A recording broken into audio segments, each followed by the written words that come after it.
The storm clawed at the forest with white fury, erasing every path and drowning every sound. The old man stumbled forward, boots sinking deep into drifts, his arms clutching the frail weight of the bobcat cub. Snow stung his skin like glass shards, his breath burning against the wind. Behind him, the faint crack of gunfire split the chaos, distant yet close enough to remind him of the danger pressing in. Lantern lights flickered in the storm's throat, shifting shadows of figures hunting something they did not understand. At the tree line, through the blur of snow, the mother bobcat stood still, her silhouette sharp against the storm, waiting. Her eyes glowed, not with menace, but with something deeper, an unspoken command. The man tightened his grip on the cub, knowing this night had begun long before the storm, with a stare that had refused to let him turn away. Long before the storm, the man had lived in silence. His cabin stood weathered at the edge of the wilderness, its timbers soaked with years of wind and rain. Each day unfolded the same, splitting logs, tending the soil, walking the old trails that led nowhere but deeper into solitude. The forest had grown accustomed to his presence, just as it had to its indifference. He carried no expectations of interruption, no thought of company beyond the birds and deer that passed unseen. The nights fell heavy, pressing against the windows like a second skin. It was a life shaped by repetition, not by change. Yet change came without sound, without warning. It arrived in the stillness of morning frost, when at the line between trees and clearing, a figure waited, motionless, silent, watching him from the shadows. And with that, the old rhythm of his world quietly fractured. She stood where the forest met the clearing, neither retreating nor advancing. Her body held the tension of coiled instinct, yet her eyes betrayed no hunger. They fixed on him with a weight he could not name. The man felt the pull, a wordless insistence that tightened around his chest. The forest itself seemed to still, as though holding its breath with him. He had seen wild creatures before, fox, deer, bear, but none had ever stayed so long in silence. None had ever chosen to watch rather than flee. Time stretched, the frost crunching faintly under his boots as he shifted, uncertain whether to step forward or away. Yet the stare held him there, suspended in its grip. What passed between them in that moment was not threat, not fear, but something stranger, something urgent. It was as if the wilderness itself had placed its trust in him. When the bobcat turned, it was without sound. She slipped into the tree line, her form vanishing and reappearing between the dark columns of pines. The man's boots pressed into the frozen earth, the cold biting through his soles as he followed. Curiosity guided him, but something deeper anchored his steps, as though the silent stare had marked him with an obligation he could not resist. The trail wound through snow-thickened paths, branches bowing under frost, the forest dim with the pale light of morning. Each breath left a ghost in the air, dissolving into nothingness as he pressed onward. The bobcat paused at intervals, glancing back, her gaze sharp enough to pierce the veil of distance. She wanted him here, that much was clear. The question was not why he followed, but why she allowed him so close, drawing him deeper into the wilderness's hidden chamber. The trail ended in a clearing, small and bare, where the snow lay unbroken, except for a single shape. A cub, no larger than the span of his arms, lay pressed into the frost. Its fur, clotted with ice, barely rose with the effort of breath. The man's knees sank into the snow beside it, the weight of realization pressing down harder than the cold. This was no trap of predator and prey. This was something else entirely. The mother stood at the edge of the clearing, unmoving, her body rigid, her eyes fixed on him. She had brought him here, not to witness death, but to intervene. The cub stirred faintly, its strength almost gone. In that fragile heartbeat, he understood. The wilderness was not asking for mercy, it was demanding it. And he alone stood between life's fragile spark and the silence waiting to consume it. The cub shivered against his coat as he lifted it, fragile bones pressing through thin fur. Its breath rattled shallow, its body light, as though half of it already belonged to the frost. Illness seemed the simplest answer, yet something gnawed at him as he studied its dull eyes. The fur at its mouth carried a faint dark stain, not of earth, but of something bitterer, sharper. Poison. The realization seeped into him like the cold, silent and merciless. No sickness of nature had done this. This was the hand of man. The forest had not betrayed its child. The hunters had. The bobcat mother paced the edge of the clearing, her gaze never leaving his movements. She had not chosen him at random. She had led him here because the wild alone could not fight what stalked within it. The cabin's hearth breathed warmth into the air, the flames licking shadows against the walls. He laid the cub upon a blanket near the fire, its tiny chest heaving with stubborn rhythm. Outside, the snow pressed hard against the window panes, a muffled silence broken only by the faint shift of paws on frozen ground. The mother lingered beyond the glass, circling, restless, a sentinel both patient and unyielding. Her eyes glimmered in the dark like two embers, never turning away from the room where her cub lay. Inside, the man moved slowly, feeding warmth back into the fragile body before him. For the first time in years, his solitude fractured, invaded not by people, but by a trust he had not asked for. And with that trust came weight, as though the fire that thawed his home had also ignited an obligation he could not put down. The road to town wound through hills glazed with ice, the truck groaning against the climb. The cub stirred weakly in the blanket beside him, every bump jarring its fragile frame. At the clinic, sterility replaced silence, fluorescent light harsh against winter's gray.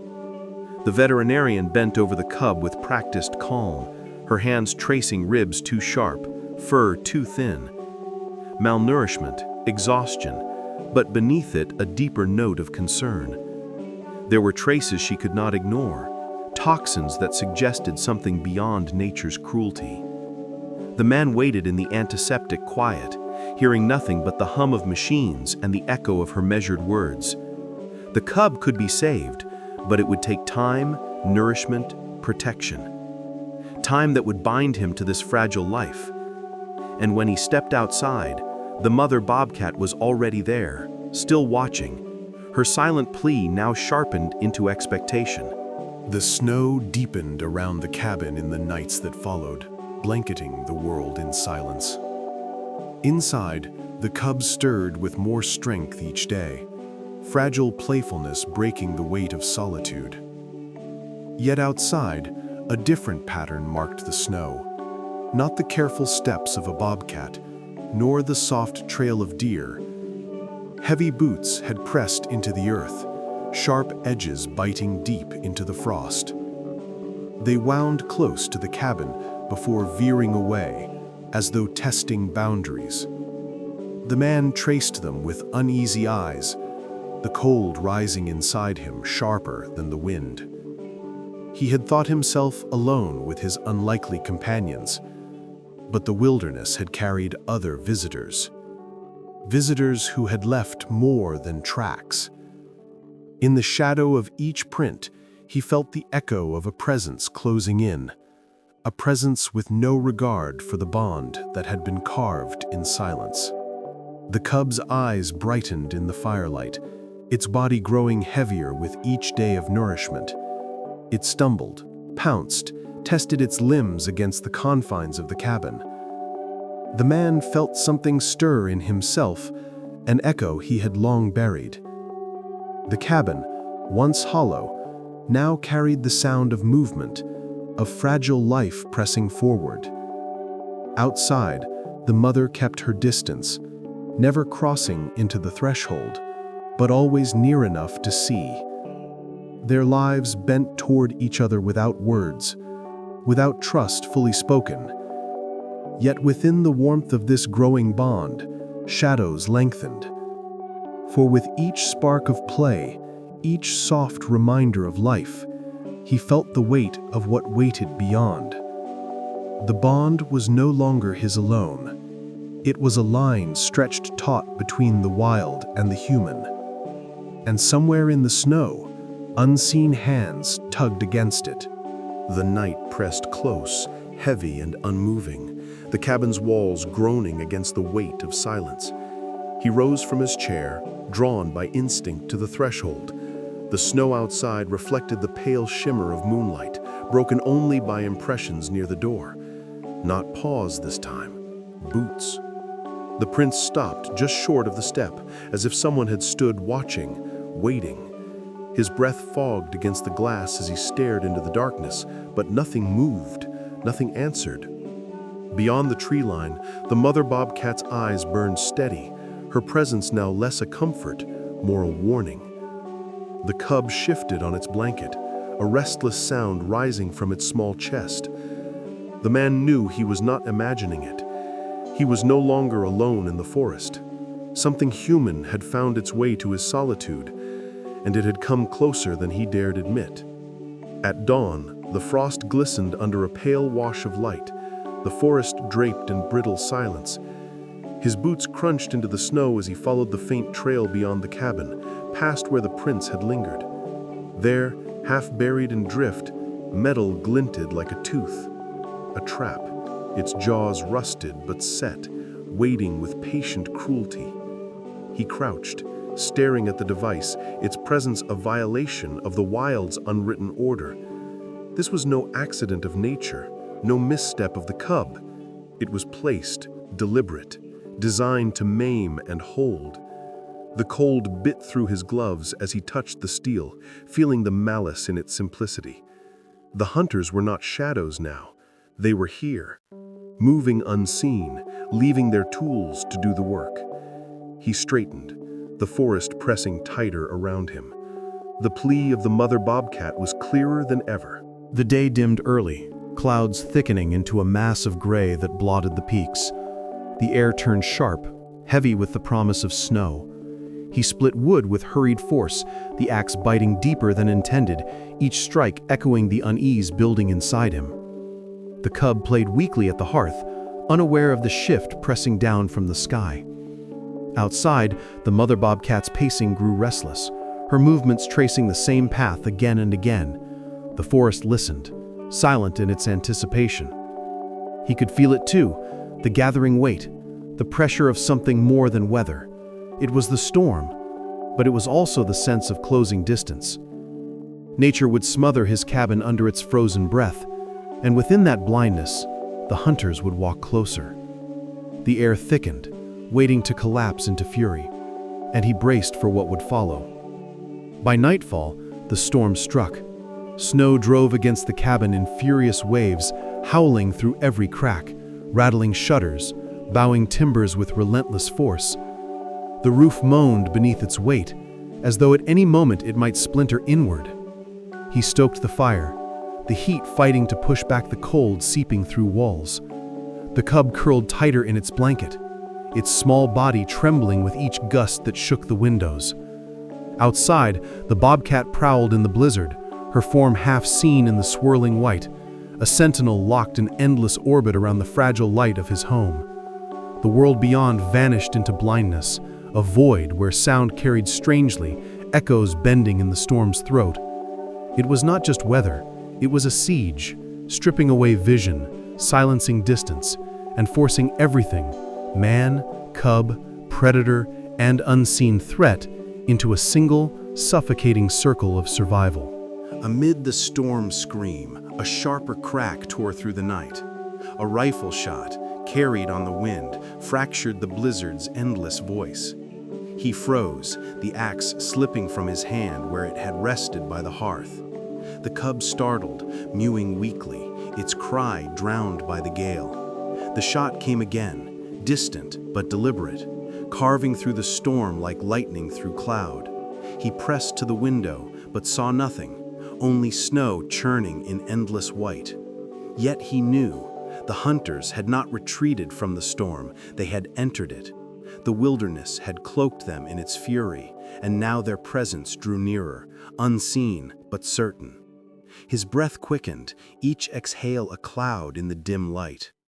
This was no longer a fight against cold or loneliness. The forest itself had been claimed by a deeper danger that crept closer with each echo. Through the blizzard's shifting veil, faint orbs of light drifted between trees. Lanterns, their glow smothered and reborn in the storm's breath. They moved in slow rhythm, weaving through the white like restless stars pulled across the earth. He pressed closer to the window, heart striking with each pulse of light. The hunters were not deterred. If anything, the storm had given them cover, a cloak of snow to swallow their noise. Shapes lingered behind the lanterns, broad and hunched, shadows too deliberate to be mistaken for nature. Their presence did not rush, it advanced with patience, with certainty, as though the cabin was not hidden, but already marked. He stepped back, the walls suddenly thinner, the fire suddenly weaker. The wilderness outside was no longer wild. It had been claimed by men who moved with the storm as though it belonged to them. The cub stirred restlessly, its small body pressed against the warmth of the fire. He watched its breath steady, but the stain near its mouth haunted him still. It had not been nature that weakened it. That poison, faint but clear, was not accident, it was bait. His stomach tightened as the truth locked into place. The cub had been marked not for survival, but for sacrifice. To draw the mother closer, to hold her in reach of the rifle. And now, by lifting it into his arms, by carrying it back to warmth, he had walked into the design meant for her. He was no savior. He was an unwilling piece in their trap. The hunters had already touched this life, already written the opening of its story. He had only turned the page, carrying it further toward the choice they intended him to make. The storm howled, yet beneath its roar he felt the weight of decision pressing against him. Keep the cub inside, wrapped in warmth and safety, or return it to the forest where its mother waited and hunters prowled. Each choice carried betrayal. If he held the cub, the mother would circle endlessly, clawing at the edges of trust. If he returned it, he risked leading it straight into the hunter's snare. The cabin's walls creaked under the storm, the fire sputtering low, the air thick with smoke.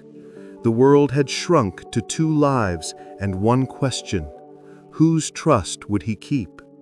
His solitude had been broken, not by chance, but by demand. He could no longer stand apart. The forest had pulled him into its conflict, and now his silence, his hesitation, carried the weight of survival and the shadow of death. The man sat at the table, head bowed, hands weathered and trembling against the wood. The cub curled at his feet, small chest rising with the rhythm of survival, each breath an accusation. Outside, the storm clawed at the world, and through its fury came faint echoes, voices, rough and broken, carried by wind. Hunters, close enough now that their words bled through the storm's howl. His heart pounded against his ribs, torn between instinct and dread. He could hold the cub here, cradle it as the storm buried his cabin deeper. Or he could open the door, step into the blizzard, and place himself between trust and danger. The choice was not survival. The choice was sacrifice. He knew whichever path he took, something would be lost, and the snow would not keep secrets of what decision had been made. The storm's voice dulled for a moment, a lull between its fury. In the hush, his memory returned to a time long gone. A family once filled this cabin. Laughter beneath the roof, warmth not just of fire, but of presence. That life had ended, leaving him with silence and ritual, a hollow man pacing through years without purpose. Yet here, in the cub's fragile stirrings, in the mother's unyielding eyes, Something had awoken, a reflection of all he had lost, a bond not chosen but demanded, forcing him to feel again. The snow pressed harder, yet his chest burned with the ache of recognition. This was not only about survival of the wild, it was about his own survival, his own return to meaning. And that made the choice heavier, sharper, to hold on or to let go. The forest was asking for more than mercy. The handle turned with a groan, a sound nearly swallowed by the storm. Cold rushed in, stealing the breath from the room, scattering the fire's warmth into fragments. He stepped into the gale, the cub pressed tight against his chest, its body trembling with the sudden bite of wind. Snow lashed his face, erasing distance, reducing the world to white and shadow. The cabin fell away behind him, its fragile shelter left to creak in the storm's grip. Ahead, the tree line loomed faint, blurred but waiting. The mother's shape flickered between gusts, her eyes burning through the storm's veil. She had come closer than ever before, drawn to the threshold of his solitude. He closed the door behind him with finality. There was no returning now. Every step forward was a step into choice, into surrender, into the unknown design of trust and danger. She stood in the snow, her coat rimed with frost, her body rigid with hunger and strain. The mother bobcat did not move toward him, nor away. She simply held her place, her gaze locked on the fragile bundle in his arms. In her silence lay the weight of demand, not request. This was no plea spoken in weakness. It was insistence, carved in survival, in the raw truth of the wild. Her breath smoked in the air, each exhale a defiance against the storm that sought to bury them both. He met her stare, feeling its gravity pierce through him, stripping away hesitation. For all her feral strength, she had turned her trust toward him, a trust no man deserved. And in the frozen stillness of her eyes, he saw not just a mother's desperation, but the reflection of all that he had once lost. Through the storm's scream, faint shapes pressed closer. Lantern light wavered, shivering against the white blur, shadows bending with each gust. The men were near, their movements steady, patient, confident the storm concealed their advance. A gunshot cracked again, muffled by the gale but unmistakable. The sound tore through the distance, shattering the fragile circle of trust in which he stood. The cub whimpered softly, its head burrowing deeper into his chest, as if he too sensed the tightening noose. The bobcat's ears twitched, her body shifting low, every muscle drawn taut with anticipation. He knew what the hunters sought. They were not chasing survival, they were chasing possession, the wild reduced to trophy. And now, with each step he took, the man carried not just life in his arms, but the weight of being the single barrier between freedom and the steel waiting in the snow. The storm swallowed him whole, the snow blinding, the cold clawing at every seam of his body. He pushed forward, the cub cradled tight, its warmth faint against his chest. The mother darted in and out of vision, a phantom guide threading through the white void. Behind, lanterns wavered, closing, their glow stronger with every stumble of his boots. His legs burned, each step heavier, each breath sharp and ragged. The storm pressed against him like a wall, as if testing his resolve, stripping away strength until only will remained. He did not belong here, yet he carried himself deeper, pulled by the unspoken bond between man and beast. The hunters were near, their presence pressing from behind. But the plea in the bobcat's stare anchored him. Whatever waited at the tree line, he would reach it, even if the storm claimed the last of him. The trees loomed closer, their black forms rising like sentinels from the blur of white. The storm howled louder, but within that chaos a pocket of stillness seemed to open, as though the forest itself had carved out a refuge. He stopped, his body trembling, his arms numb with the weight of what he carried. The cub stirred faintly, eyes brightening at the sight of its mother's form waiting ahead. She stood only a breath away now, her body tense, her gaze unyielding, her presence demanding the final step. He lowered himself, the snow biting into his knees, his hands reluctant even as they obeyed. The cub hesitated, glancing up at him before slipping free. Its small body wobbled across the snow, drawn to her warmth, her scent. For a heartbeat, he felt both relief and loss cut into him with equal sharpness. The cub pressed against her side, burying into the warmth of her coat, its small body trembling but alive. The mother lowered her head, a gesture so slight it could have been missed in the storm's chaos. Yet he saw it, an acknowledgement, a recognition. Not submission, not gratitude in the language of men, but trust returned in the language of the wild. The snow swirled around them, erasing boundaries, leaving only that single, silent exchange. His chest tightened, not from cold, but from the fracture of release. He had been allowed into her world, not as an owner, not as a master, but as something momentary and necessary. And now, with the cub sheltered once more, her eyes dismissed him. The bond was real, but it was never his to keep. The wilderness had reclaimed what was always its own. He turned from the tree line, the storm pushing at his back, the weight of emptiness settling where warmth had once rested in his arms. The forest closed around the figures as they vanished, swallowed by snow and silence. Yet the air carried a tension that did not ease with their departure. The hunters had not fired blindly into the storm. They had been close, too close, and their absence was no mercy.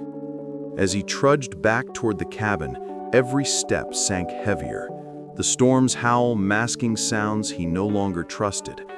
Relief mingled with unease, a knowledge that the night had ended, but the story had not. Trust had been honored, survival restored, but something lingered in the dark, a promise of return, a shadow unresolved. The plea may have ended at the forest's edge, but the warning still traveled with him, unspoken and unfinished. The door creaked against the storm as he stepped inside, closing it to silence. The fire had burned low, embers collapsing into ash, the warmth barely clinging to the room. He set his hands on the table, fingers stiff, the ache of the night settling deep into bone. The cub's absence hollowed the space, leaving the cabin emptier than it had been before. No sound of soft breaths, no restless stir beside the hearth, only the crackle of dying wood and the echo of solitude returning. Yet it was a solitude changed. He had carried life in his arms, had guarded it against storm and men alike, and that memory now filled the silence. He sat heavily in his chair, staring at the door. Outside, the storm raged on, but inside, the true quiet pressed harder, heavier, as though reminding him of what he had let go. Dawn came muted, the storm easing into weary silence, the snow piled high against walls and windows. He stepped outside, boots sinking into the drifts, the air sharp with frozen clarity. The world looked new, reborn under white, but at his threshold, a scar waited. Etched into the wood of the doorframe, a mark, cut with steel, deliberate. A knife had carved it, jagged and certain, a sign left not by chance, but by hand. His chest tightened as he traced the grooves, the truth pressing in. The hunters had come close, closer than he imagined, close enough to touch the place he called safe. They had seen, they had known, and they had left him a reminder. What he had done had not gone unnoticed. The cub and mother had returned to the wild, but danger had not followed them. It had stayed behind with him. The forest stood silent in the pale morning light, the storm's fury buried under stillness. He stared at the tree line, the memory of eyes that had once pierced through frost, now lingering like a phantom.